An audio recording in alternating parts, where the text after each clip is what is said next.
Hello అండి, good morning అందరికీ. Guys, మనకు ఏపీపీఎస్సీ నుంచి ఒక లేటెస్ట్ అప్డేట్ అనేది రావడం జరిగిందండి.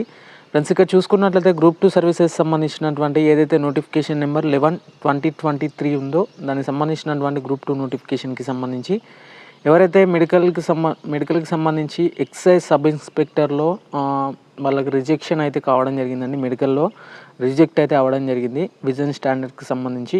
అందులో రిజెక్ట్ అయిన వాళ్ళకి మళ్ళీ రీమెడికల్ అనేది కండక్ట్ చేస్తున్నట్లు కూడా ఏపీపీఎస్సీ అఫీషియల్గా అనౌన్స్ అయితే చేయడం జరిగింది. వాటికి సంబంధించినటువంటి వెబ్ నోట్ ఒకసారి మనం క్లియర్గా గమనించినట్లయితే, it is here by informed that appellate the medical board for the candidates who were the rejection on vision standard. ఎవరైతే ఐ టెస్ట్లో రిజెక్ట్ అయ్యారో దాన్ని అప్లైట్ చేస్తూ మెడికల్ బోర్డు వచ్చేసి మళ్ళీ రీషెడ్యూల్ అనేది చేయడం జరిగిందండి for the post of excise sub inspector only అండి. ఇది ఓన్లీ ఎక్సైజ్ సబ్ ఇన్స్పెక్టర్ వాళ్ళకి మాత్రమే. దీనికి సంబంధించినటువంటి డేట్స్ ఇప్పటి నుంచి అంటే మనకు 18/9/2025 టు 24/9/2025 వరకు, 18/9/2025 నుంచి 24/9/2025 వరకు, ఎక్సెప్ట్ మనకు 21/9/2025 వరకు అయితే మనకు గవర్నమెంట్ హాలిడే ఉంటుంది. ఇక్కడ ఒక